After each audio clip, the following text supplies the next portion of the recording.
కానీ Jubilee hills election అనేది మాత్రం చాలా ఇంపార్టెంట్. ఎందుకంటే స్థానిక సంస్థలకు పోయేటప్పుడు ఇది ఒక బూస్ట్ అవుతుంది. తర్వాత రేపు పొద్దున స్పీకర్ గారు ఏదైనా ఖైరతాబాద్ కానీ లేకపోతే స్టేషన్ కనుపూర్ కానీ లేకపోతే భద్రాచలం కానీ ఇట్లాంటి డిసిషన్ తీసుకున్నప్పుడు ఈ ఎలక్షన్ గెలిస్తే అంటే కొంచెం ఊపు అనేది వస్తుంది. కొంతమంది ఒక 30-40% ఊపు వస్తుంది. అదేవిధంగా ఎలక్షన్ చాలా కీలకం కాంగ్రెస్ కూడా. ఇంత వ్యతిరేకత ఉంది అని బాగా ప్రొజెక్ట్ చేస్తున్న క్రమంలో ఇది గెలవలేదనుకో ఇంకా కొలాప్సే కదా. అంటే మీరు అనుకుంటారు రగ్గారు, మీరు బయట తిరుగుతారు కదా, మేము ఆ టీమ్స్ దగ్గర నుంచి మేము డేటా తెప్పించుకున్నప్పుడు వీళ్ళు అనవసరంగా భయపడుతున్నారు. అంటే ఇప్పుడు సర్వేలు కరెక్ట్గా ఇవ్వాలా, స్ట్రాటజీస్ కరెక్ట్గా ఇవ్వాలి. ఎందుకంటే మనం చూసినప్పుడు 12,600 గ్రామ పంచాయతీల్లో బీఆర్ఎస్ గెలిచింది 70%, 30% రిమైనింగ్ కాంగ్రెస్ గెలిచింది, 5% బీజేపీ గెలిచింది. సో అధికార పార్టీకి బై డిఫాల్ట్గా 50% వస్తాయి రగ్గారు. అది వద్దన్నా వచ్చి రాకున్నా వస్తాయి.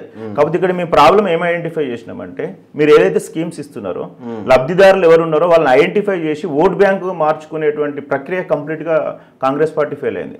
ఇది బీజేపీ టీఆర్ఎస్ లో ఎగ్జాంపుల్ రేపు పథకం వస్తుంది అనేటప్పుడు ఈ రోజే వాళ్ళు పాలాభిషేకాలు ఈ ఆశేకాలు చేసేది. ఇక్కడ సమన్వయ లోపం అనేది చాలా ఘోరంగా ఉంది. అందువల్ల వీళ్ళు భయపడుతున్నారు. మీరు అనుకున్నట్టు స్థానిక సంస్థల ఎలక్షన్లకు పోతే టికెట్ మేము చూసినాం కదా, జెడ్పీటీసీ టికెట్లు కోసం హెవీ కాంపిటీషన్ ఉన్నది గెలవడానికి.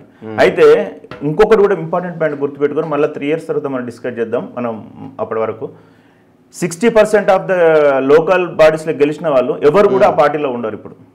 అప్పుడున్న పరిస్థితులలో వాళ్ళు ఇప్పుడు మేము చాలా మంది 540 జెడ్పీటీసీలో మేము 200 మంది జెడ్పీటీసీలను ఇదివరకు ఉన్న వాళ్ళని కొత్త వాళ్ళని టచ్ చేస్తే వాళ్ళు ఏమంటారు అంటే ప్రజెంట్ అయితే డబ్బులు పెట్టి వెళ్తాం, తర్వాత అప్పుడు వచ్చే పరిస్థితులను బట్టి మనం చేంజ్ చేద్దాం. ఇంక్లూడింగ్ కొడంగల్ కాన్స్టిట్యూన్సీలో కూడా మేము కొన్ని శాంపిల్స్ తీసుకున్నాం. అంటే కాంగ్రెస్ పార్టీకి ఇప్పుడు ఏంది స్థానిక సంస్థలకు వెళ్తే భయం ఏమి ఉండదు. ఎందుకంటే ఖచ్చితంగా రేపు పథకాలు ఆగిపోతాయనో లేకపోతే గవర్నమెంట్ 3 ఏళ్ళు అయితే ఎట్లయినా ఉంటుంది. గవర్నమెంట్ 3 ఏళ్ళలో మాకు ఏమైనా ప్రాబ్లం అవుతుందనో ఎట్లో రకంగా గెలిపించుకుంటారు. కొంతవరకు బీఆర్ఎస్ గ్రామాల్లో పట్టు ఉంది కాబట్టి.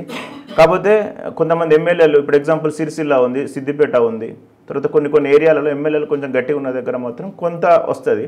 మళ్ళీ ఎంపీపీ కావాలన్నా, వైస్ ఎంపీపీ కావాలన్నా, జెడ్పీ చైర్మన్ కావాలన్నా మళ్ళీ అమ్ముడు పోవడమే. The count should be support to the government అనేది వస్తుంది రిజల్ట్ లాస్ట్కు. కాకపోతే భయపడాల్సిన అవసరం లేదు. కాకపోతే జూబ్లీ హిల్స్ ఎలక్షన్ కనుక మైనస్ అయింది అనుకోండి, it should impact on all the areas. అంటే దానికి బీఆర్ఎస్ బాడీ ఎలక్షన్స్ లో చాలా ఇంపాక్ట్ పడుతుంది. ప్లస్